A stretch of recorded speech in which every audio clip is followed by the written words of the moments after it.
انسان ہر آن اپنے رب کا محتاج ہے، ہر حال میں مسلسل وہ اپنے رب سے مانگتا ہے اور اسے مانگتے رہنا چاہیے۔ دعا ایک طرح سے اپنے رب کے ساتھ دلی تعلق کا نام ہے، کبھی نہ ختم ہونے والا قلبی تعلق، اور مومن کی زندگی کا کوئی لمحہ اللہ کی یاد سے اور اللہ کی پکار سے خالی نہیں ہو سکتا۔ اللہ سبحانہ وتعالی دعائیں قبول کرتا ہے، اللہ تعالی ہمارے قریب ہے، وہ ہماری سنتا ہے، وہ ہمارے دل کے اندر اٹھنے والے خیالات تک کو جانتا ہے، وہ ہماری سرگوشیوں اور مناجات کو سنتا ہے، وہ ہماری دعاؤں کو، ہمارے الحاح و زاری کو سنتا ہے۔ لہٰذا اگر ہم یہ چاہتے ہیں کہ ہماری دعائیں قبول ہوں تو ہمیں اصرار کے ساتھ دعا کرنی چاہیے، تکرار کے ساتھ دعا کرنی چاہیے، افتقار کے ساتھ، یعنی اپنی محتاجی ظاہر کرتے ہوئے کہ یا رب ہم محتاج ہیں، ہمیں تیری ضرورت ہے، تو ہمیں عطا فرما، تیرے سوا اور کوئی نہیں جو ہمیں کچھ دے سکتا ہو، اور کوئی نہیں جو ہماری مشکلات حل کر سکتا ہو۔ تو دعا کو جب دعا کے آداب کے ساتھ مانگا جاتا ہے تو دعائیں قبول ہوتی ہیں۔ تو آئیے آج ہم دیکھتے ہیں کہ دعا کے وہ کون سے آداب ہیں جن کی پابندی ہمیں کرنی چاہیے تاکہ اللہ سبحانہ تعالیٰ ہماری دعائیں قبول کر لیں۔ ہر کام کا ایک سلیقہ ہوتا ہے، ایک طریقہ ہوتا ہے، ایک قرینہ ہوتا ہے، ایک ادب ہوتا ہے، مینرز ہوتے ہیں، اور جب کوئی کام صحیح طریقے پر کیا جائے تو وہ صحیح نتائج بھی سامنے لاتا ہے۔ دعا کے آداب میں سے اہم ترین آداب، سب سے پہلے ہم باطنی آداب کی بات کریں گے کہ ہمارے اندر کیا ہونا چاہیے، ہماری سوچ میں کیا ہونا چاہیے۔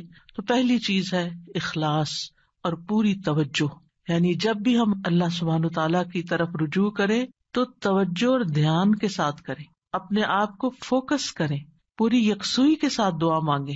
ایسے ہی چلتے پھرتے غافل دل کے ساتھ یا سوچ کہیں اور ہے اور منہ سے کچھ اور بول رہے ہیں تو وہ ٹھیک ہے، آپ کی زبان کا ذکر تو ہو جائے گا لیکن دعا کا حق ادا نہیں ہوگا۔ قرآن مجید میں اللہ تعالیٰ فرماتے ہیں وَادْعُوهُ مُخْلِصِينَ لَهُ الدِّينَ، اور اس کے لیے دین کو، عبادت کو خالص کرتے ہوئے اس کو پکارو، یعنی جب اس سے دعا کرو تو پھر اپنے اندر اخلاص پیدا کرو۔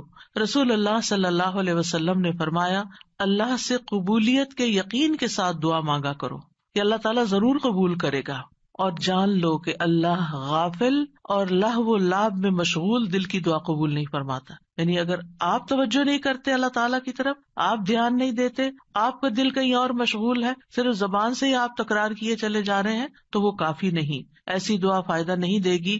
دعا کے لیے توجہ ضروری ہے۔ عبد الرحمن بن یزید سے روایت ہے، وہ کہتے ہیں کہ ربیع جمعہ کے دن علقمہ کے پاس آیا کرتے تھے، جب میں وہاں نہ ہوتا تو ان کی طرف پیغام بھیج دیتے۔ تو ایک دفعہ جب وہ آئے، میں وہاں نہ تھا، تو علقمہ مجھ سے ملے، مجھ سے کہا کیا تم نے دیکھا نہیں کہ ربیع کیا بات کہتے ہیں؟ وہ کہتے ہیں کیا تم دیکھتے نہیں کہ لوگ کتنی زیادہ دعائیں کرتے ہیں اور ان کی کتنی کم قبول ہوتی ہیں؟ یہ اس لیے ہوتا ہے کہ اللہ عز و جل خالص دعاؤں کے علاوہ کوئی اور دعا قبول نہیں کرتا۔ یعنی جب تک آپ خالص ہو کے توجہ کے ساتھ دعا نہیں کرتے تو وہ اپنے ہدف تک نہیں پہنچتی، اس کا مقصد پورا نہیں ہوتا، کیونکہ وہ آپ صرف کہہ رہے ہوتے ہیں، مانگ نہیں رہے ہوتے۔ تو آپ کو مانگنا ہے، اور مانگنے کے لیے عاجزی بھی چاہیے، مانگنے کے لیے دل کی تڑپ بھی چاہیے، اور خلوص بھی چاہیے، اور بار بار کی تکرار بھی چاہیے، اور اصرار بھی چاہیے۔ وہ کہتے ہیں کہ میں نے کہا کیا عبداللہ نے بھی یہی نہیں کہا؟ انہوں نے پوچھا کہ عبداللہ نے کیا کہا ہے؟ انہوں نے کہا کہ عبداللہ نے بیان کیا کہ اللہ کسی لوگوں کو سنانے والے، یعنی جو شخص کسی کو سنانے کے لیے دعا کرتا ہے، ریاکار اور ہنسی مذاق سے دعا کرنے والے کی دعا قبول نہیں کرتا، صرف اس دعا کرنے والے کی دعا قبول کرتا ہے جس کے دل سے دعا نکلتی ہے، خلوص کے ساتھ دعا نکلتی ہے۔ یعنی بعض اوقات ہم دعا مانگ رہے ہوتے ہیں اور ہمارا مقصد نہیں ہوتا دعا کرنا، مقصد ہوتا بس کسی کو سنانا کہ ہم دعا کر رہے ہیں، یعنی وہ ہماری صرف ایک بات ہی ہوتی ہے، دعا نہیں ہوتی، دعائیہ انداز میں ایک بات کر رہے ہوتے ہیں۔ تو بات کرنا کچھ اور ہے اور دعا کرنا کچھ اور ہے، اور لوگوں کو سنانا یا لوگوں کو دکھانا، یا جب لوگ سن رہے ہوں تو اس وقت دعائیں کرنا اونچی اونچی آواز میں، اور جب تنہائی میں بیٹھے ہیں، اکیلے ہیں تو کوئی دعا ہی نہیں، یا بہت مختصر سی دعا ہے۔ تو باطنی آداب میں سے کیا ہے کہ جب ہم اکیلے ہوں، تنہائی میں ہوں، پھر ہم اللہ سے کیا باتیں کرتے ہیں، کتنی توجہ کے ساتھ بات کرتے ہیں۔ دوسری بات یہ ہے کہ سچے دل سے دعا کرنا، امام احمد بن حنبل رحمہ اللہ سے کہا گیا کہ ہمارے اور رحمان کے عرش کے درمیان کتنا فاصلہ ہے. سوال کیا کسی نے، یعنی کتنا فاصلہ یہاں سے عرش تک کا. انہوں نے کہا سچے دل سے سچی دعا کرنا. یعنی جب آپ سچے دل سے سچی دعا کرتے ہیں تو آپ کی دعا عرش تک جا پہنچتی، رب العالمین تک پہنچ جاتی ہے. بس اتنا ہی فاصلہ ہے. انی قریب، اللہ تعالیٰ قریب ہے، دور نہیں ہے، اسی لیے وہ سنتا ہے ہماری. سبحان اللہ، اللہ تعالیٰ عرش پر ہوتے ہوئے ہمارے دلوں کے حال جانتے ہیں اور ہماری چپکے چپکے کی ہوئی باتیں اور دعائیں اور آہیں اور پکار وہ سب بھی سنتے ہیں. پھر قبولیت کے یقین کے ساتھ دعا کرنا. نبی صلی اللہ علیہ وسلم نے فرمایا، تم میں سے کوئی شخص اس طرح دعا نہ کرے کہ اے اللہ اگر تو چاہے تو میری بخشش کر دے، اگر تو چاہے تو مجھ پر رحم کر دے، اگر تو چاہے تو مجھے روزی دے دے. نہیں، بلکہ پختگی کے ساتھ سوال کرنا چاہیے، کیونکہ اللہ جو چاہتا ہے کرتا ہے، اللہ پہ کوئی جبر کرنے والا نہیں. تو پکی پکی دعا کریں کہ اللہ تعالیٰ یہ چاہیے، ایسا ہی چاہیے، اصرار کے ساتھ، تکرار کے ساتھ، خلوص کے ساتھ. اور پھر قبولیت دعا کے بارے میں پریشان نہ ہو کہ ہم نے تو خلوص بھی اور تکرار اصرار سب کچھ کر لیا، پھر بھی ہماری دعا قبول نہیں ہوئی. عمر بن خطاب کہتے ہیں، میں دعا کی قبولیت کے بارے میں پریشان نہیں ہوتا، بلکہ میں دعا کے بارے میں پریشان ہوتا ہوں. تو جب تمہارے دل میں دعا مانگنے کا خیال ڈال دیا جاتا ہے کہ مانگو، تو دعا کی قبولیت اس کے ساتھ ہی ہوتی ہے، یعنی قبولیت بھی ساتھ ہی آ جاتی ہے. تو اس لیے قبولیت ہو جائے گی اگر تم نے مانگ لیا، اپنا فرض پورا کر لیا. پھر یہ کہ خشوع و خضوع اور عاجزی کے ساتھ دعا کرنی چاہیے، یعنی دل کو حاضر کر کے اللہ سبحانہ تعالیٰ کے سامنے اپنی بندگی کا اظہار کر کے کہ میں کچھ نہیں ہوں، میں بہت کمزور انسان ہوں، میں فقیر ہوں، تو بادشاہ ہے، میرے ہاتھ میں کچھ نہیں، ہر چیز کا مالک تو ہے. جب انسان اس طرح اپنی عاجزی کو ظاہر کر کے دعا کرتا ہے تو بھی دعا قبول ہوتی ہے. ابو موسیٰ اشعری کہتے ہیں، ہم ایک سفر میں رسول اللہ صلی اللہ علیہ وسلم کے ساتھ تھے. جب ہم کسی وادی میں اترتے تو لا الہ الا اللہ اور اللہ اکبر کہتے اور ہماری آواز بلند ہو جاتی تو نبی صلی اللہ علیہ وسلم نے فرمایا، اے لوگو اپنی جانوں پر رحم کرو، کیونکہ تم کسی بہرے یا غائب کو نہیں پکار رہے، وہ تو تمہارے ساتھ ہی ہے. بے شک وہ سننے والا تم سے بہت قریب ہے، بے شک وہ سننے والا بہت قریب ہے. انہ سمیع قریب تبارک اسمہ وتعالی جدہ، اس کا نام برکتوں والا ہے اور اس کی عظمت بہت ہی بڑی ہے. پھر یہ کہ اپنی بے بسی اور اللہ تعالیٰ کی نعمتوں کا اقرار کرتے ہوئے دعا کرنا.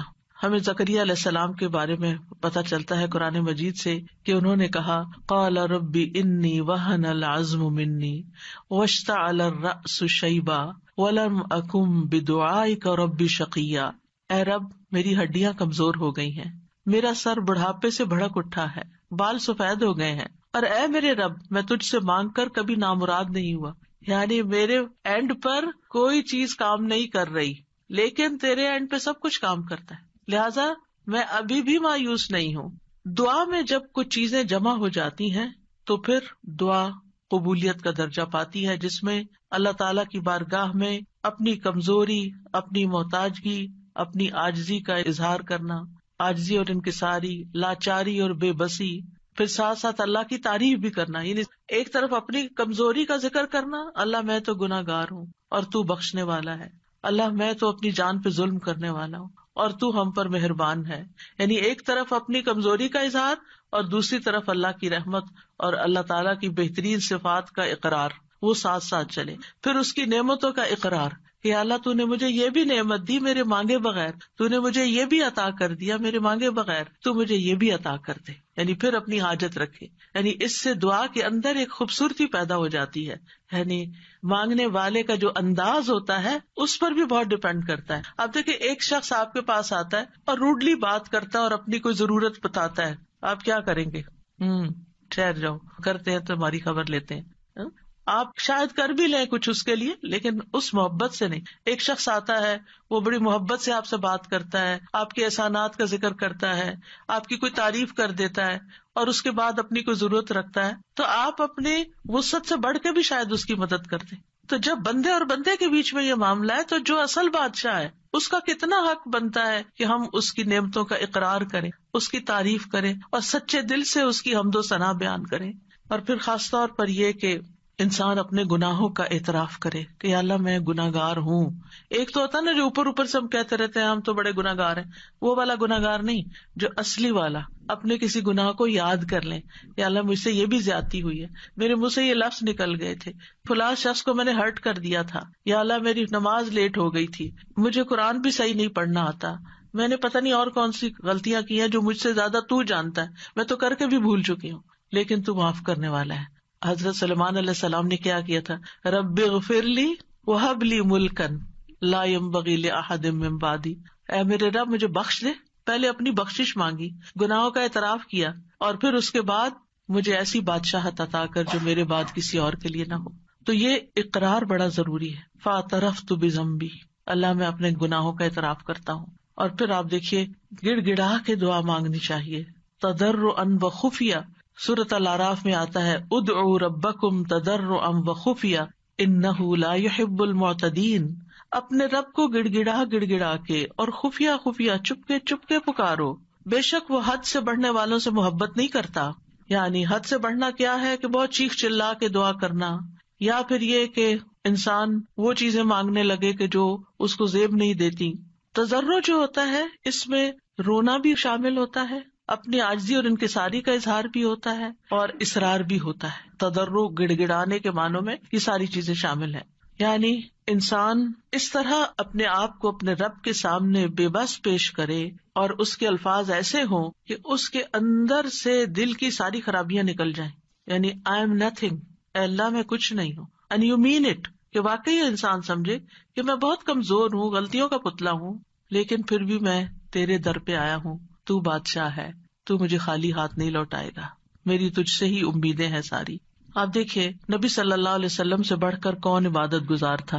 سب سے زیادہ عبادت تو نبی صلی اللہ علیہ وسلم نے کی، لیکن بدر کے دن ان کا اللہ تعالیٰ کے آگے رونا اور گڑ گڑانا اور پھر اپنے ہاتھوں کو اٹھا اٹھا کے دعا کرنا وہ ہم سب جانتے ہیں. صحیح مسلم میں آتا ہے غزوہ بدر کے موقع پر اللہ کے نبی صلی اللہ علیہ وسلم قبلہ رخ ہوئے، پھر دعا کے لیے اپنے ہاتھوں کو اٹھایا اور اپنے رب سے گڑ گڑا کے دعا مانگنا شروع کی.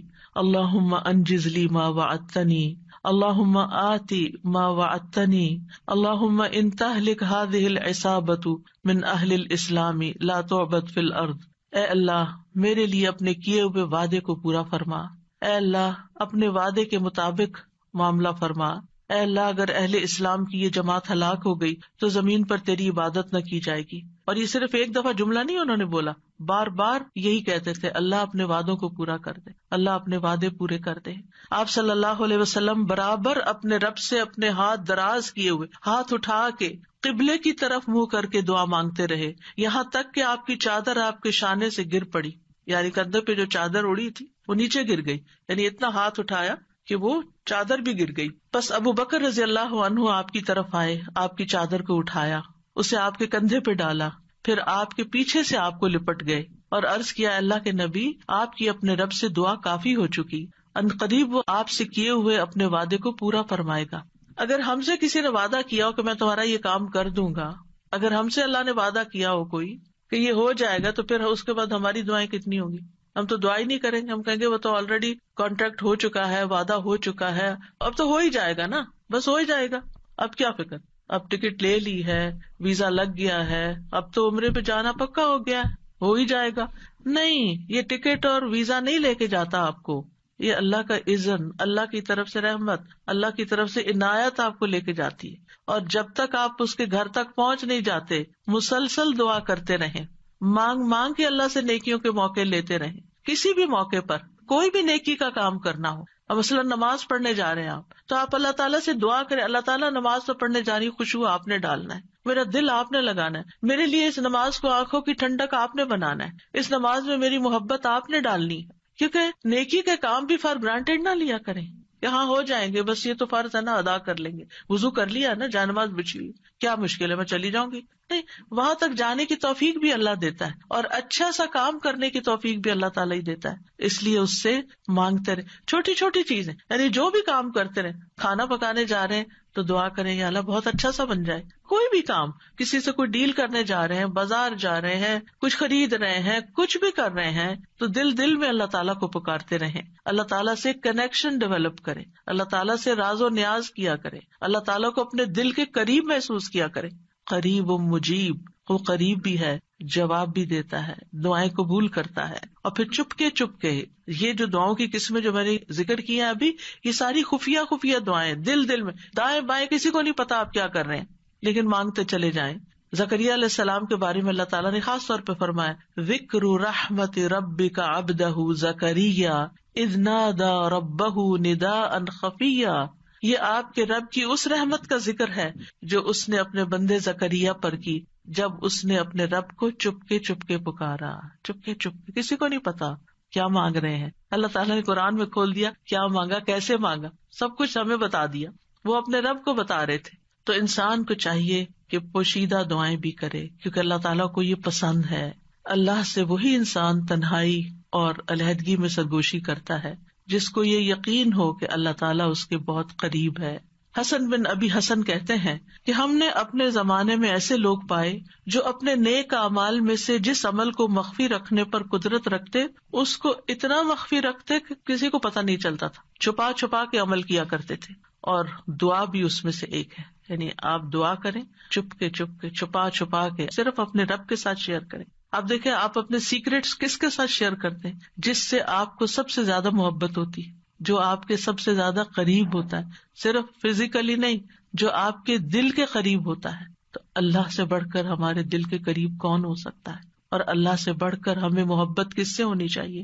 سب سے زیادہ محبت بھی اسی سے، اور سب سے زیادہ قربت کا احساس بھی اسی کے ساتھ، اور پھر سب سے زیادہ راز و نیاز بھی اسی کے ساتھ، مناجات بھی اسی کے ساتھ. تو جب انسان چپ کے دعا کرتا ہے تو اس کے بہت سے فائدے ہوتے ہیں. ایک تو انسان کے ایمان میں اضافہ ہوتا ہے کہ اللہ تعالیٰ خفیہ دعا سنتا ہے.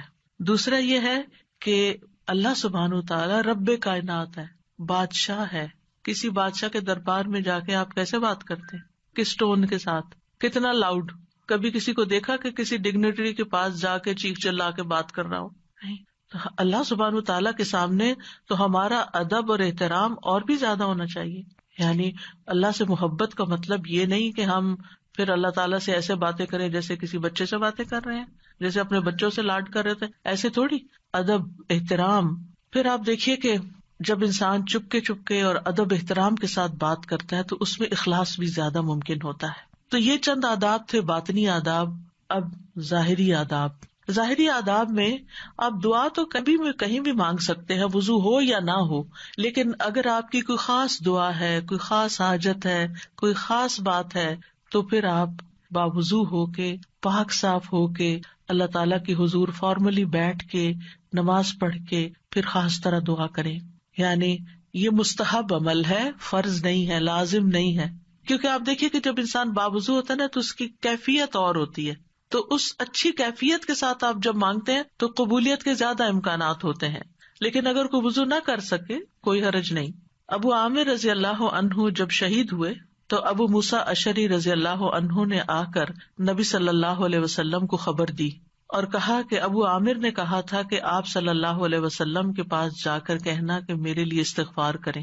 تو اب وہ شہید ہو چکے ہیں. آپ نے پانی طلب کیا، وضو فرمایا، پھر اپنے ہاتھ اٹھا کر دعا کی، اے اللہ ابو عامر کی مغفرت فرما. کیا ہمیں اگر کوئی دعا کے لیے کہتا ہے، ہم نے بھی کبھی ایسا اہتمام کیا؟ پھر ہم اپنی اور رسول اللہ صلی اللہ علیہ وسلم کی امت کے لیے جو خیر خواہی ہے اس کا فرق دیکھ لیں کہ کوئی اگر ہمیں کہتا ہے کہ ہمارے لیے دعا کر دیں تو ہم اس کو الٹا بوجھ سمجھ لیتے ہیں. اور اس حدیث سے یہ بھی پتہ چلتا ہے کہ کسی کو اپنی بخشش کی دعا کے لیے کہنے میں کوئی حرج نہیں، اور خاص طور پر اپنے قریبی دوستوں اور اپنے بچوں کو یہ وصیت بھی کرنی چاہیے کہ خصوصاً مرنے کے بعد ہماری بخشش کی دعا ضرور کریں.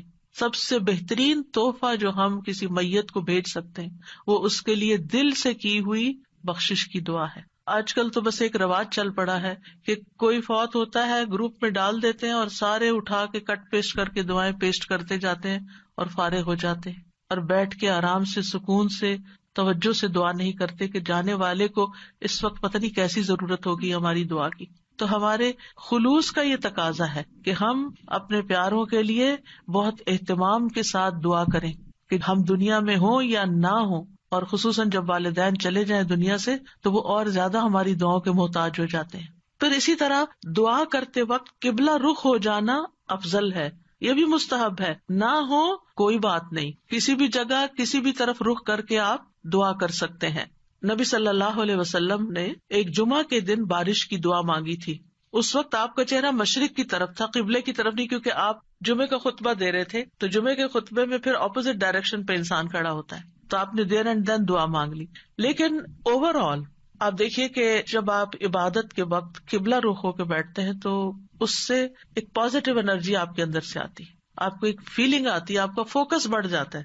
قبلہ ہے بھی کس لیے؟ ایک فوکس کے لیے نا، آرگنائز کرنے کے لیے نمازوں کو، کہ پوری دنیا کے جو نمازی ہیں وہ ایک ہی طرف رخ رکھے.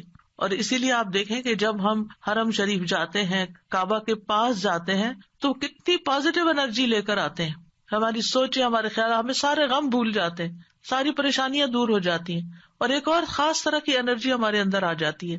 تو اس لیے بہتر ہے کہ قبلے کی طرف منہ کر لیں، نہیں ہے تو کوئی بات نہیں. علی بن ابی طالب سے روایت ہے، ایک مرتبہ ہم رسول اللہ صلی اللہ علیہ وسلم کے ساتھ سفر پر روانہ ہوئے.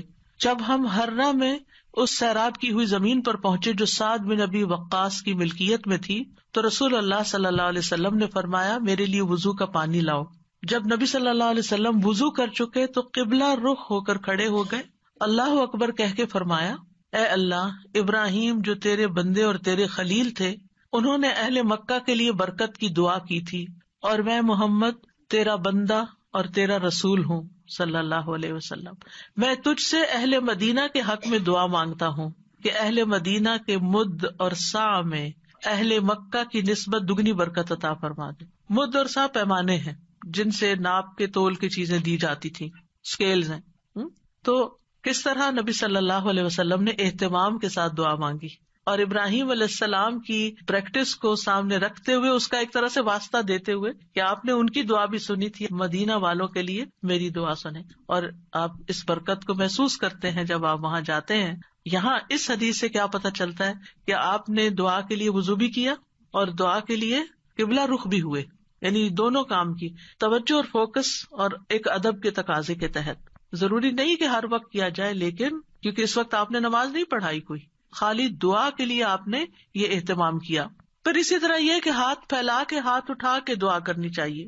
رسول اللہ صلی اللہ علیہ وسلم نے فرمایا، بے شک تمہارا رب تبارک و تعالی بڑی شرم والا اور بڑے کرم والا ہے. اس کو اس بات سے شرم آتی ہے کہ اس کا کوئی بندہ اس کے آگے ہاتھ پھیلائے اور وہ ان کو خالی لوٹا دے.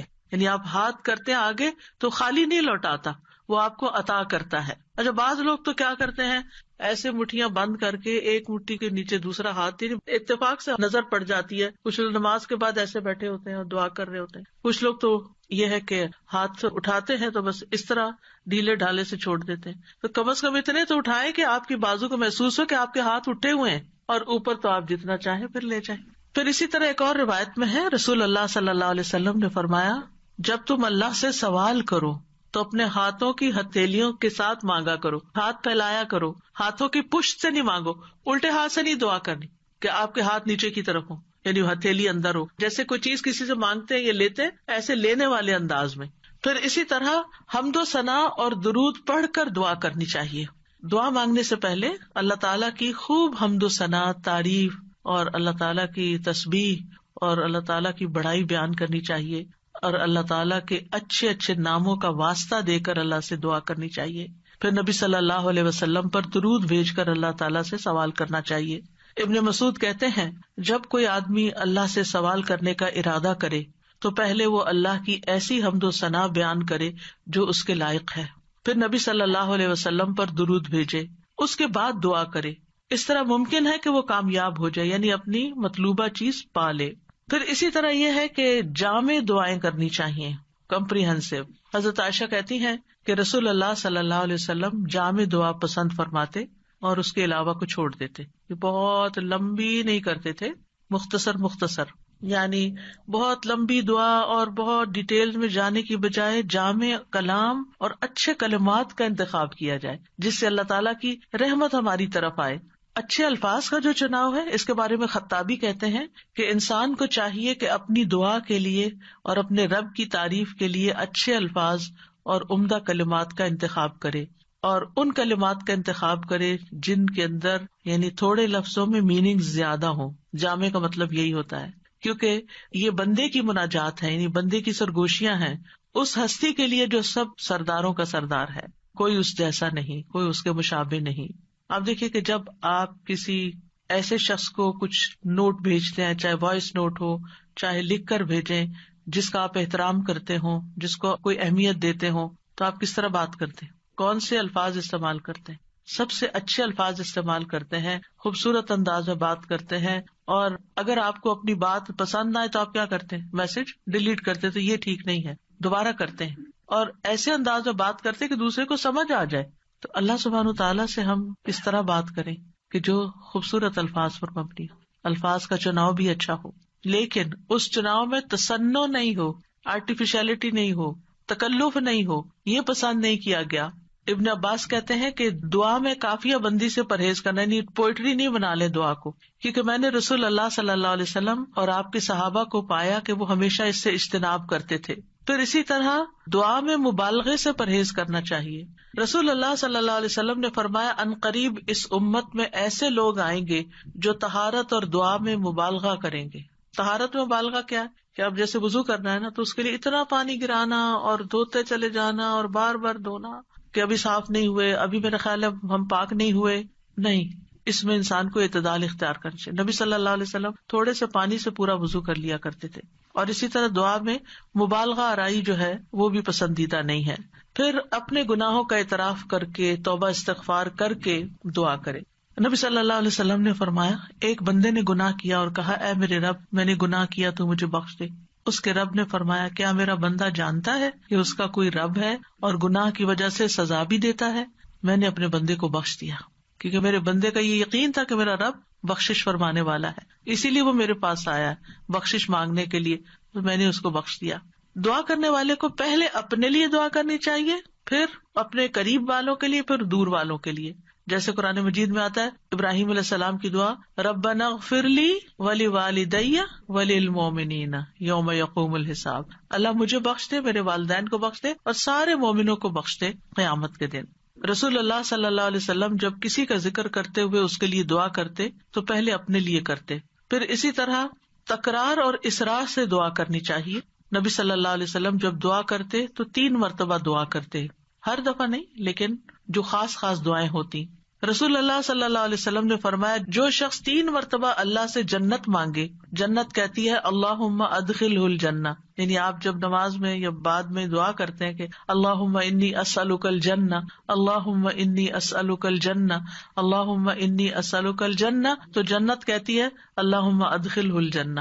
پھر اسی طرح جو بھی ضرورت ہو اس کے لیے صرف 1 دفعہ دعا کر کے چھوڑ نہ دی جائے بلکہ کثرت سے مانگتے رہیں. ابو درداء کہتے ہیں جو کثرت سے دروازہ کھٹکھٹاتا ہے قریب ہے اس کے لیے کھول دیا جائے، جو کثرت سے دعا مانگتا ہے قریب ہے کہ اس کی دعا قبول کر لی جائے. پھر اسی طرح پوری کوشش لگا دینی چاہیے، اللہ کی رحمت سے مایوس نہیں ہونا چاہیے. یہ نہیں کہنا چاہیے کہ 20 سال ہو گئے یہ دعا کرتے ہوئے ابھی تک قبول نہیں ہوئی. نہیں، مانگتے رہیں. ہر دعا کی قبولیت کا ایک وقت ہے. یعقوب علیہ السلام کی دعا کتنے سالوں میں جا کے قبول ہوئی، بعض کہتے ہیں 40 سال بعد، اس سے بھی زیادہ بتاتے ہیں. اسی طرح ابراہیم علیہ السلام کی جو دعا نبی صلی اللہ علیہ وسلم کے بارے میں تھی کئی ہزار سال کے بعد وہ قبول ہوئی.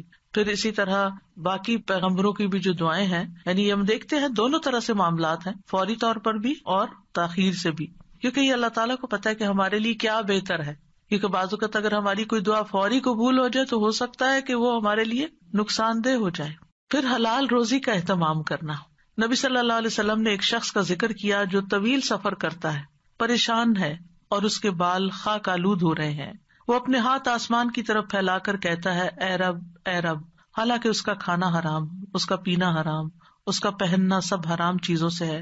اسے حرام ہی سے خوراک دی گئی، پھر اس کی دعا کیسے قبول ہو؟ اس کا یہ مطلب نہیں کہ اگر انسان سے اتنے گناہ ہو چکے ہیں یا وہ حرام کام کرتا رہا ہے تو اب دعا ہی نہ کرے، نہیں، پھر بھی دعا کرے اور اس غلطی کا اعتراف کر کے پھر اللہ سے مانگے تو انشاءاللہ اس کی دعا بھی قبول ہوگی۔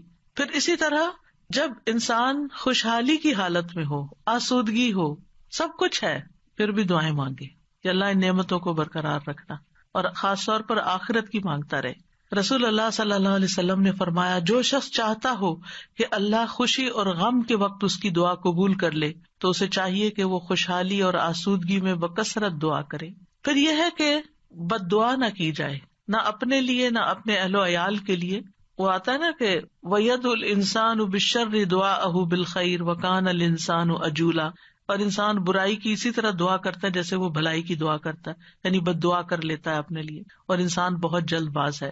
رسول اللہ صلی اللہ علیہ وسلم نے فرمایا، اپنے اوپر بد دعا نہ کرو، نہ اپنی اولاد پر بد دعا کرو، نہ اپنے خادموں پر بد دعا کرو، نہ اپنے مال پر بد دعا کرو، کہیں ایسا نہ ہو کہ قبولیت کی گھڑی ہو جس میں اللہ تعالیٰ سے کچھ مانگا جائے اور وہ قبول کر لے، کیونکہ بعض اوقات انسان غصے میں آ کے، بعض اوقات ہرٹ ہو کے زبان سے کوئی ایسے الفاظ نکال دیتا ہے، جیسے بچوں کے بارے میں بعض اوقات غصہ آتا ہے انسان کو تو پھر بہت شدید بعض اوقات وہ پریشان کرتے ہیں، تو ایسی صورت میں زبان پہ آتے آتے بعض اوقات کچھ لفظ رک جاتے ہیں، تو اس میں ان کی ہدایت کی دعا مانگنی چاہیے۔ ایک بات یاد رکھیے کہ جب انسان اپنے پورے جذبات میں ہوتا ہے نا، چاہے وہ غصہ ہو، غم ہو، خوشی ہو، ایکسائٹمنٹ ہو، کچھ بھی ہو، اس وقت انسان بڑے دل سے دعا کرتا ہے۔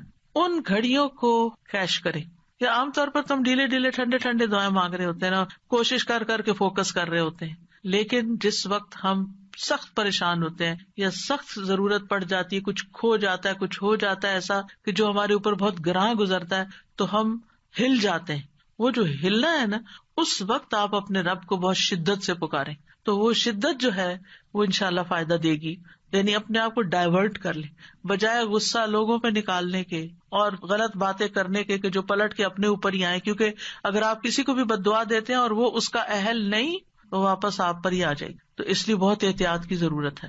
تو چینلائز کر لیں اپنے غصے کو، چینلائز کر لیں اپنے غم کو، چینلائز کر لیں اپنی انتہائی ایکسائٹمنٹ کو، اس طرح پھر انسان کے اندر سے دعا نکلتی ہے، آنسو بھی آ جاتے ہیں اور انسان اللہ تعالیٰ کو اپنے قریب محسوس کرتا ہے۔ پھر اسی طرح گناہ یا قطع رحمی کی دعا نہیں کرنی چاہیے، یعنی گناہ تو یہ ہے کہ انسان کسی غلط کام کا سودا کر رہا ہے اور اس کے لیے دعا کرے اور آپ سے بھی کہے کہ آپ دعا کریں، حالانکہ وہ غلط کام کرنے چاہ رہا ہے، تو اس کے لیے دعا نہیں کرنی چاہیے۔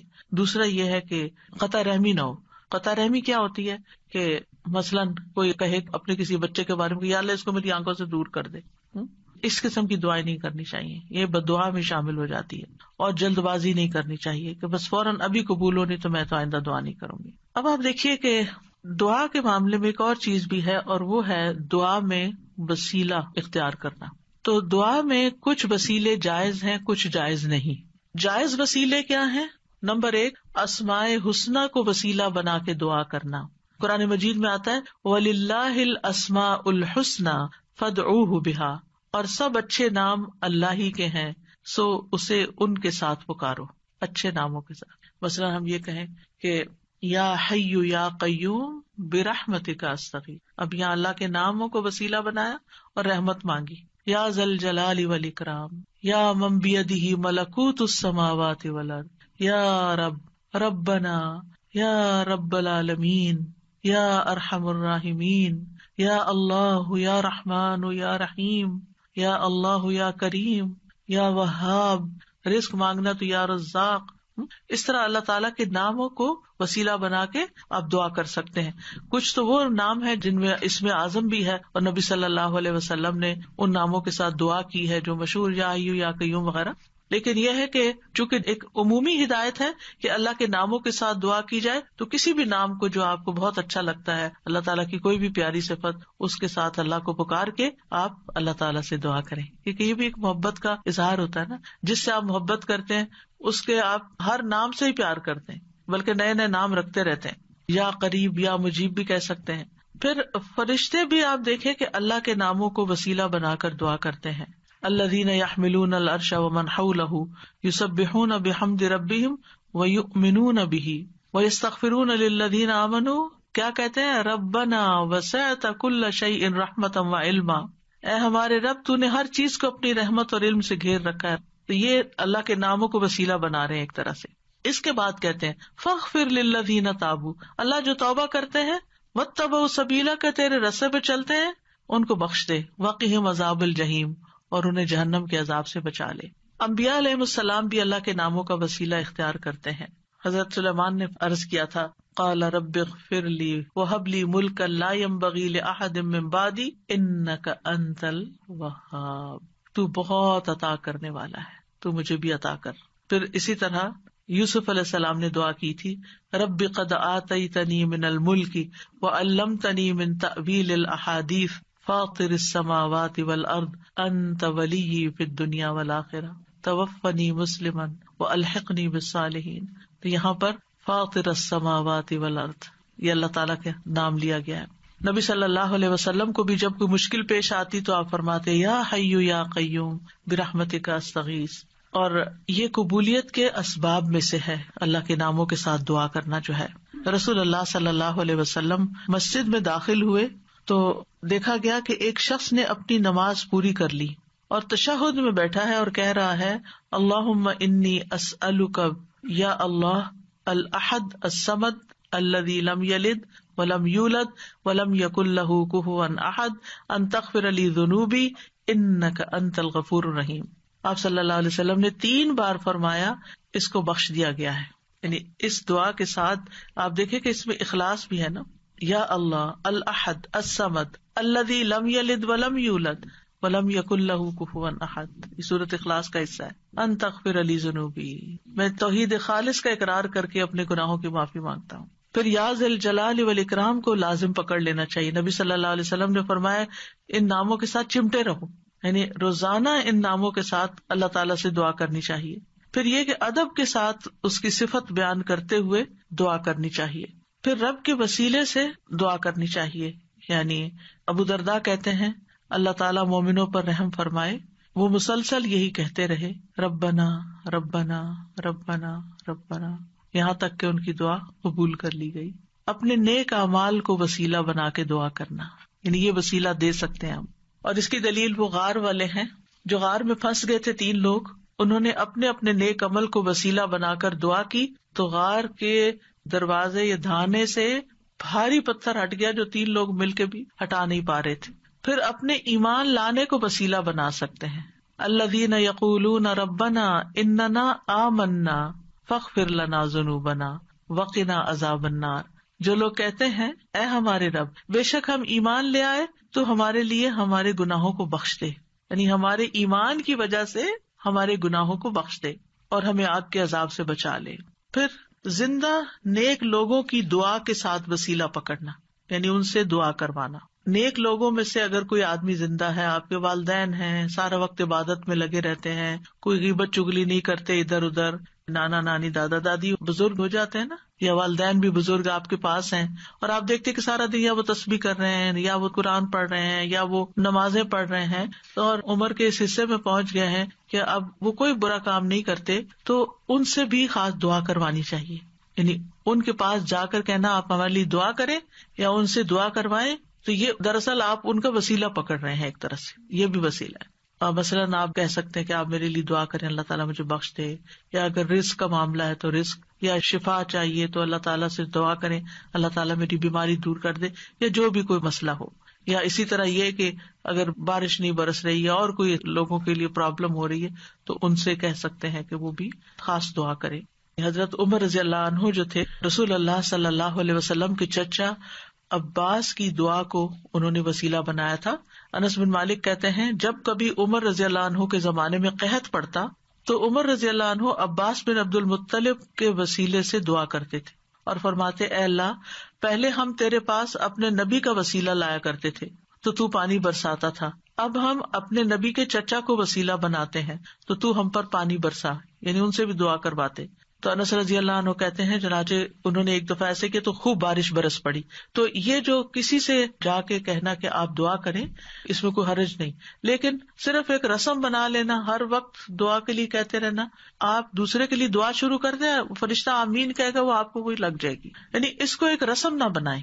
یعنی لوگوں نے نا شدت اختیار کر لی ہے، ان ایکسٹریم پہ چلے گئے، یا ہر وقت یہی کہتے رہتے ہیں بس دعا کریں دعا کریں دعا کریں، یا پھر دوسری طرف کہتے کسی کو بھی نہ کہیں دعا کریں. بھئی یہ دونوں چیزیں ٹھیک نہیں، اعتدال میں رہیں.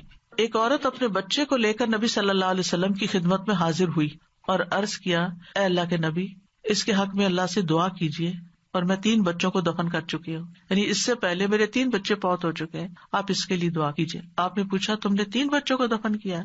اس نے کہا ہاں. آپ نے فرمایا تم نے پھر جہنم سے ایک مضبوط بندش باندھ لی ہے، یعنی اللہ تعالیٰ تمہارے لیے ان بچوں کی وجہ سے آگ سے تمہیں بچا لے گا.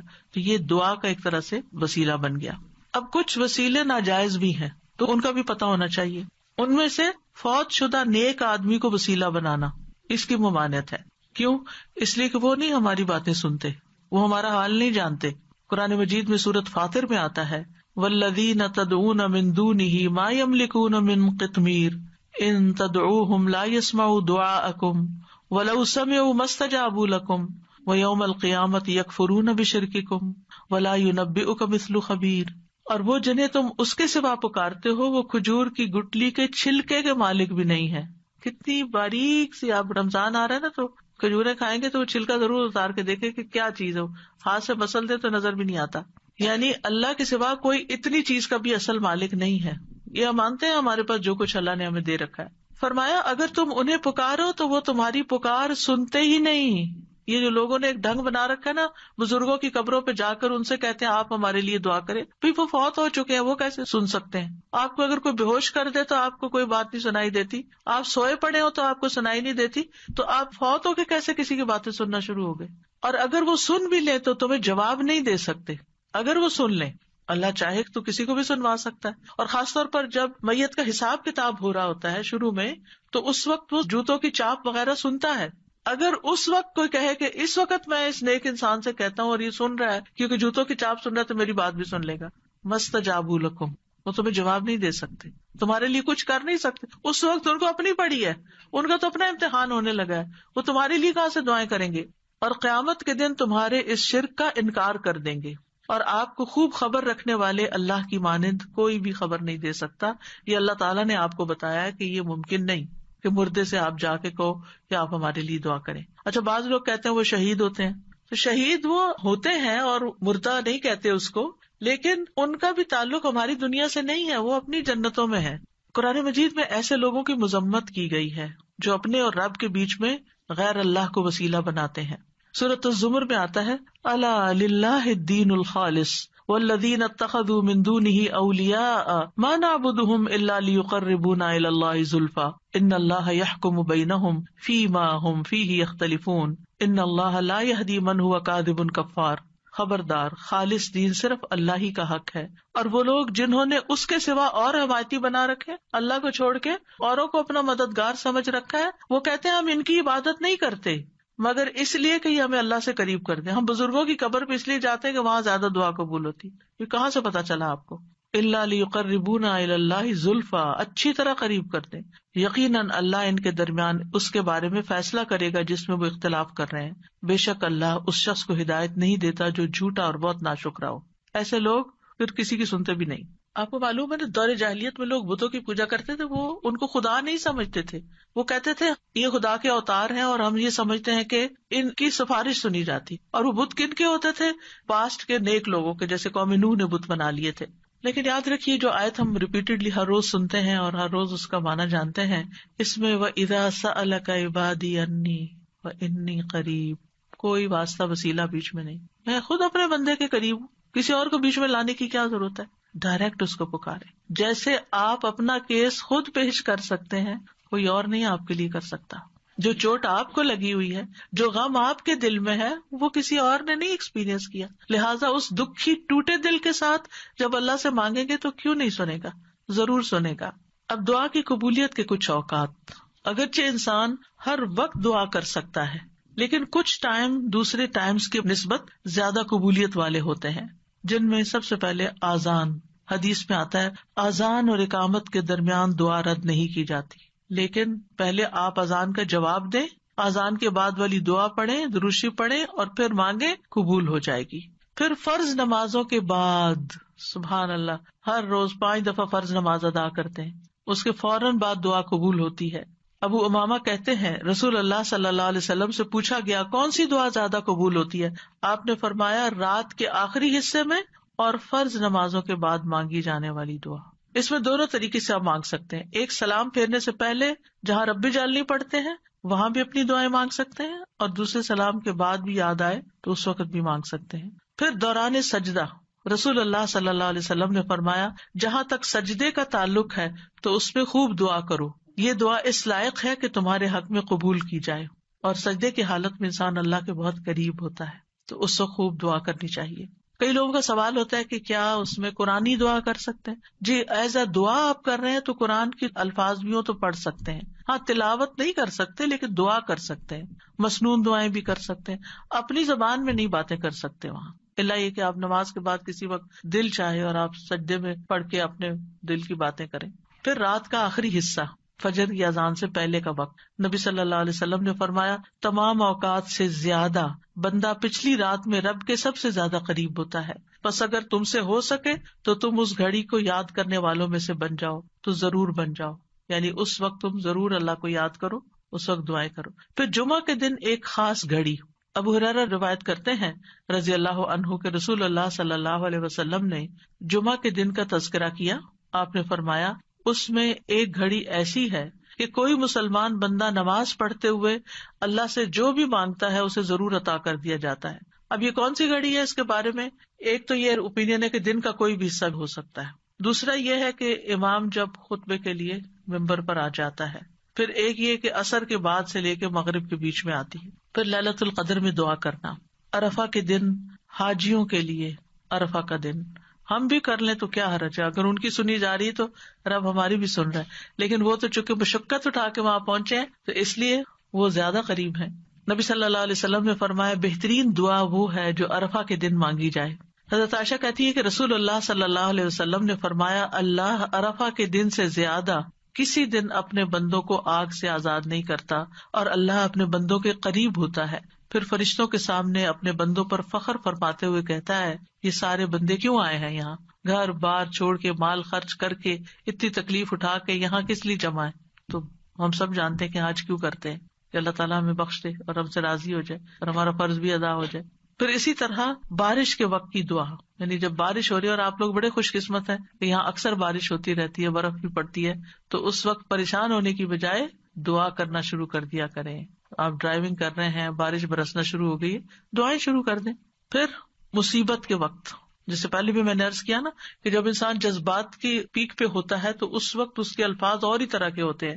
رسول اللہ صلی اللہ علیہ وسلم نے فرمایا اگر مسلمان پر کوئی مصیبت آئے اور وہ اللہ کے حکم کے مطابق کہے انا للہ و انا الیہ راجعون اللہم اجرنی فی مصیبتی واخلف لی خیرا منہا, اے اللہ مجھے میری مصیبت میں اجر دے اور میرے لیے اس کا بہترین نعم البدل عطا فرما, تو اللہ اس کو اس سے بہتر عطا فرماتے ہیں. اور جب بھی دل پہ غم کی گھٹا چھائے کسی بھی تکلیف کی وجہ سے, دیر اینڈ دین یہی دعا کیا کریں اللہم اجرنی فی مصیبتی واخلف لی خیرا منہا, اللہ اس مصیبت پر تو مجھے اجر دے اور اس سے بہتر نعم البدل عطا کر دے.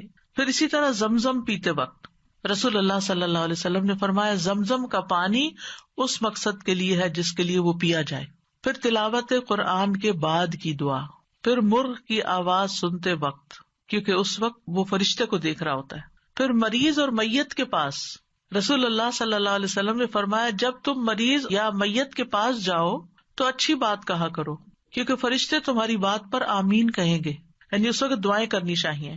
ام سلمہ کہتی ہیں کہ رسول اللہ صلی اللہ علیہ وسلم ابو سلمہ جو ان کے ہسبینڈ تھے ان کی میت پر تشریف لائے, ان کی آنکھیں کھلی رہ گئی تھی, آپ نے انہیں بند کیا اور فرمایا جب روح قبض ہو جاتی ہے تو آنکھیں اس کا پیچھا کرتی ہیں, یعنی روح جب لے کے جاتے ہیں فرشتے تو آنکھیں پیچھے پیچھے دیکھتی ہیں, اس کا جسم کا ایک حصہ چلا گیا یعنی اس کی روح چلی گئی, تو اس کو کیا کرنا چاہیے, آنکھیں بند کر. اور ویسے بھی آپ دیکھیں اگر باڈی اکڑ جائے اور میت کی آنکھیں کھلی رہ جائے تو بڑا خوفناک سا سین ہو جاتا ہے. اسی دوران گھر کے کچھ لوگ رونے چیخنے لگے تو آپ نے فرمایا اپنے متعلق خیر ہی کی دعا مانگا کرو, رونے کا فائدہ نہیں, اچھی دعا مانگو کیونکہ فرشتے تمہاری دعا پر آمین کہتے ہیں.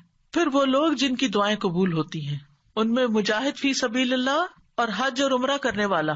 رسول اللہ صلی اللہ علیہ وسلم نے فرمایا اللہ کے راستے میں غازی اور حج کرنے والے اور عمرہ کرنے والے اللہ کے وفد ہیں. ڈیلیگیشنز ہیں اللہ کی طرف جانے والے. اللہ نے انہیں بلایا تو انہوں نے اس دعوت کو قبول کر لیا اور پھر انہوں نے اللہ سے مانگا تو اللہ نے ان کو عطا کر دیا. پھر مظلوم، مسافر اور والد کی دعا. نبی صلی اللہ علیہ وسلم نے فرمایا 3 قسم کے لوگوں کی دعائیں قبول ہوتی ہیں اور ان کی قبولیت میں کوئی شک و شبہ نہیں. نمبر 1 مظلوم کی دعا، اس میں مثال ہے نوح علیہ السلام کی. مسافر کی دعا، اس میں مثال ہے موسیٰ علیہ السلام کی. اور والد کی اپنی اولاد کے لیے دعا، ابراہیم علیہ السلام کی. اسی طرح اولاد جو اپنے والدین کے لیے دعا کرتی ہے. نبی صلی اللہ علیہ وسلم نے فرمایا جنت میں آدمی کا درجہ بلند کر دیا جاتا ہے تو وہ کہتا ہے کہ یہ کیسے ہوا؟ کہا جاتا ہے تمہاری اولاد کے تمہارے حق میں استغفار کے سبب، تمہاری اولاد تمہارے لیے دعائیں کر رہی تھی اس لیے تمہیں اپ گریڈ کر دیا گیا.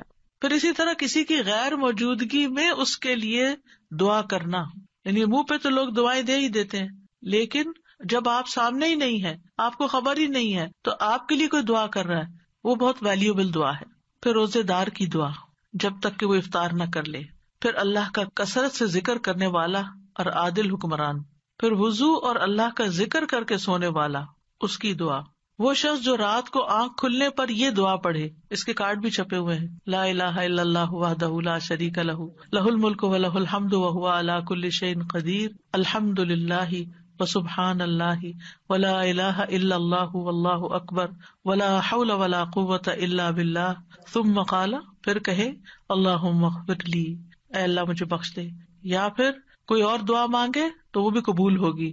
پھر اگر وہ وضو کرے اور نماز پڑھے تو اس کی نماز قبول ہو جائے گی. پھر وہ لوگ ہیں جن کی دعا قبول نہیں ہوتی. قرآن مجید میں آتا ہے فادعوا وما دعاء الکافرین الا فی ضلال. فادعوا، تم دعا کرو، اور کافروں کی دعا تو اکارت ہی ہے، کیونکہ وہ اللہ سے تھوڑی مانگتے ہیں. کوئی جیزس سے مانگ رہا ہے اور کوئی بتوں سے مانگ رہا ہے اور کوئی کسی سے. اللہ کے لیے تو مخلص ہو کے اخلاص کے ساتھ دعا کرتے ہی نہیں ہے. اور اخلاص والی دعا کیا ہے؟ جو ہر شرک سے پاک ہو. پھر جو لوگ نیکی کا حکم نہ دیں اور برائی سے نہ روکیں، ان کی دعائیں قبول نہیں ہوتی. عائشہ رضی اللہ تعالیٰ عنہ کہتی ہیں ایک مرتبہ رسول اللہ صلی اللہ علیہ وسلم میرے پاس تشریف لائے تو مجھے آپ کے چہرے سے محسوس ہوا کہ آپ کی طبیعت میں کچھ گھٹن ہے. آپ نے وضو کیا اور کوئی بات کیے بغیر واپس چلے گئے. میں نے حجروں سے قریب ہو کر سنا تو آپ فرما رہے تھے اے لوگوں، بے شک اللہ عز و جل فرماتا ہے کہ نیکی کا حکم دیا کرو اور برائی سے روکا کرو، اس سے پہلے کہ تم مجھے پکارو اور میں تمہاری دعائیں قبول نہ کروں. تم مجھ سے سوال کرو اور میں تمہیں کچھ عطا نہ کروں. تم مجھ سے مانگو اور میں تمہیں نہ دوں. پھر اسی طرح ناسمجھ کو مال یا اختیار دینے والے کی دعا. قرآن مجید میں آتا ہے وَلَا تُؤْتُوا السُّفَهَاءَ أَمْوَالَكُمْ، یعنی بے وقوفوں کو اپنے مال مت دو، یعنی جن میں ان کو مینج کرنے کی صلاحیت نہیں ہے، نہ تجربہ کار لوگ، ان کو نہیں دو، پیسے ضائع کر دیں گے. تو بہرحال یہ کچھ آداب تھے، اور اس کے ساتھ ہی یہ کہ کون سے لوگ ہیں جن کی دعائیں قبول ہوتی ہیں، کون سے اوقات ہیں، کون سی جگہ ہیں.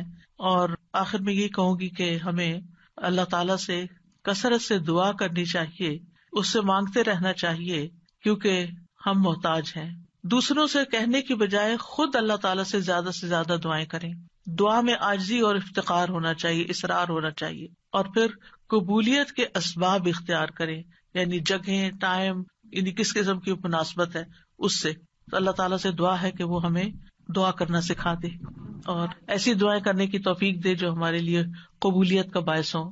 ہم اصرار سے مانگتے اللہ تعالیٰ سے، بار بار وہی بات چیت کرتے ہیں اور ضد بھی کرتے ہیں، لیکن ہمیں نہیں پتا کہ وہ چیز ہمارے لیے صحیح ہے کہ نہیں، ہم مانگتے رہیں تو اللہ تعالیٰ اس کے بدلے کیا کیا دے گا. کل کے لیکچر میں ہم نے پڑھا تھا کہ بعض اوقات آپ اصرار کر رہے ہیں، اللہ کو پتا یہ نہیں آپ کے لیے ٹھیک، لیکن چونکہ آپ دعا کر رہے ہیں، آپ عبادت کی حالت میں، آپ کو مناجات کی لذت مل رہی ہے، آپ کے بوجھ اتر رہے ہیں، آپ کے گناہ معاف ہو رہے ہیں. یعنی بعض اوقات دعا نہیں قبول ہوتی لیکن اس کے بدلے گناہ معاف ہو جاتے ہیں. بعض اوقات کوئی آنے والی مصیبت ٹال دی جاتی ہے، تو بعض اوقات اللہ تعالیٰ اس سے بہتر کوئی اور چیز آپ کو دے دیتا ہے. سو مینی ویز آف قبولیت دعا. السلام علیکم استاذہ جی. یہ جیسے زندگی میں بہت ناراضگیاں ہیں، ہسبینڈ سے لڑائی ہو گئی ہے اور ہسبینڈ کی اچانک ڈیتھ ہو گئی، تو پہلے تو اتنا لڑی ہوئی تھی کہ چھوڑ کے چلی گئی وہ، اور پھر پیر پکڑ کے معافیاں مانگی بعد میں. تو مطلب یہ کہ بعد میں معافی، وہ پتہ نہیں ہسبینڈ نے معاف کیا یعنی وہ تو جا چکے تھے، وہ کہتی ہیں کیا میری معافی ہو گئی ہوگی. ہسبینڈ کے لیے بھی کثرت سے دعا کریں اور اپنی بخشش کے لیے بھی کریں. اللہ معاف کرنے والا ہے. اللہ تعالیٰ کو وہ بندہ جو گناہ کرنے کے بعد پلٹ آتا ہے وہ بہت پسند ہے. ایک اور جیسے جب ہم نماز پڑھ رہے ہوتے ہیں تو ایسے اللہ تعالیٰ کی بڑائی بیان کرتے ہیں، جیسے سبحان اللہ و بحمدہ عدد، تو وہ ہم درود شریف اس کے بعد پڑھیں اللہ کی بڑائی بیان کر کے. نماز کے اندر درود شریف اینڈ میں اتحیات کے بعد ہے، اس وقت ہوگا، اور اس کے بعد دعائیں ہوں گی. دعائیں رب جلنی جو پڑھتے ہیں وہ درود شریف کے بعد ہی پڑھتے ہیں نا. جی یہ کہہ کے بھی پڑھ سکتے ہیں نا، یا بدیع السماوات یا حیو یا قیوم انی اسالک، یہ بھی کہہ کے اسٹارٹ کر کے پڑھ سکتے ہیں. بالکل، جزاک اللہ. استاذہ جی، یہ جو کہتے ہیں نا کہ ہم اپنے والدین کے لیے دعائیں مانگتے ہیں تو ان کے جنت میں درجات اللہ تعالیٰ بلند کرتے ہیں. الحمدللہ ہم سب کی یہی ہوتا ہے کہ ہمارے ماں باپ اللہ کی رحمت سے وہاں ہو، نہ ہو تو پھر کہاں کیا ہوتا ہے، مطلب نکل آئیں گے جہاں کسی اور مشکل میں ہے تو ان کی پھر لگتی ہے. ایمان کے ساتھ تو امید ہے نا یہی. نہیں، انشاءاللہ امید تو بالکل سب کو یہی ہوتی ہے کہ وہاں ہے، لیکن یہ کہ اگر کہیں اللہ نہ کرے کہ کہیں اور بھی ہیں یا ان کا حساب سخت ہو رہا ہے یا کوئی اور ایسی مسئلہ آ گیا ان کو، تو اس سے نکل آئیں گے دعاؤں کی بدولت. آپ نے دیکھا ہوگا کئی لوگ خواب میں آتے ہیں اور خواب میں آ کے کہتے ہیں ہمارے لیے دعا کرو یا ہمارے لیے صدقہ کرو، یا اپنی کوئی پریشانی بتاتے ہیں، یا آپ ان کو برے حال میں دیکھتے ہیں تو پھر آپ ان کے لیے صدقہ اور دعا وغیرہ کرتے ہیں. تو میں کہیں پڑھ رہی تھی کہ کسی کے اوپر قرض تھا اور اس نے خواب میں اپنے بیٹے کو بتایا کہ میرے پیسے فلاں جگہ رکھے ہیں، اس سے قرضہ ادا کر دو. تو یہ اللہ کی مدد ہی ہوتی ہے. تو اچھے حال میں بھی انسان دیکھتا ہے، اچھے حال میں بھی دیکھتا ہے تو انشاءاللہ اچھے ہوں گے. لیکن یہ غیب کے معاملات ہیں جن کا ہمیں بہت کم علم دیا گیا، کوئی گارنٹی نہیں کہہ سکتا کسی کی بھی نہیں. میری امی نے جب قرآن لکھا تھا نا ترجمہ، تو انہوں نے خواب میں دیکھا تھا کہ ان کے والدین ہیں اور ان کو 2 بڑی بڑی کرسیاں اور اس کے ان پر تاج پہنایا جا رہا ہے. تو اولاد کیوں نہ نیکیاں کرے پھر، اور ایسے بچوں کو اور ایسے اولادوں کو اللہ تعالیٰ توفیق دے کہ وہ ایسے نیک کام کریں جو ان تک ہمارے بڑوں سے بڑوں تک بخشش کا وسیلہ بنے. آمین.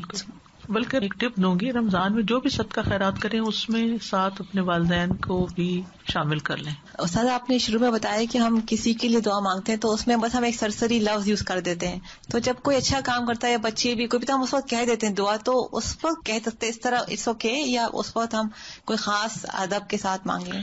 مطلب ادب اس وقت کیا ہوگا کہ الفاظ اچھے ہوں اور احترام ہو، یعنی ہر وقت وضو کرنا، ہر وقت قبلہ رخ ہونا، ہر وقت فارمل اس میں بیٹھ کے کرنا یہ نہیں ممکن ہوتا. چلتے پھرتے اٹھتے بیٹھتے ہر حال میں آپ دل میں پکار سکتے ہیں. آپ نے ابھی ارشاد فرمایا کہ جب ہم ہتھیلیاں کھول کے ہتھیلیوں سے دعا مانگنی چاہیے. جی، تو جب ہم سجدے میں جیسے دعا قبول ہوتی تو ہمارے تو ہاتھ یوں ہوتے ہیں، تو ہم ان کو یوں کریں؟ نہیں، سجدے میں ہمیں نہیں پھیرنا. سجدے میں تو پوزیشن ہے نا سجدے کی، وہ تو آپ سجدہ کر رہے ہیں. جی، اور اس میں دعا آ گئی. لیکن جب آپ دعا مانگ رہے ہیں تو اس وقت دعا کی پوزیشن میں آ جائیں گے، یعنی سجدے کے علاوہ جب دعا مانگ رہے ہیں. اور روزے پہ کہتے ہیں نبی صلی اللہ علیہ وسلم کے کہ وہ خود ہمارے سلام کا جواب دیتے ہیں. جی ہاں، تو ان کو ہمارا سلام پہنچایا جاتا ہے. جی ہاں. تو وہاں ہم نہیں ان کو وسیلہ بنا کے دعا مانگ سکتے؟ یہ کسی صحابی نے نہیں بنایا. اچھا. دیکھیں جب حضرت عمر نبی صلی اللہ علیہ وسلم کی وفات کے بعد دعا کروانے گئے تھے تو حضرت عباس کے پاس گئے تھے، قبر پہ نہیں آئے تھے. ٹھیک ہے، اوکے. سبحانک اللہم و بحمدک، اشہد ان لا الہ الا انت، استغفرک و اتوب الیک. السلام علیکم و رحمۃ اللہ وبرکاتہ.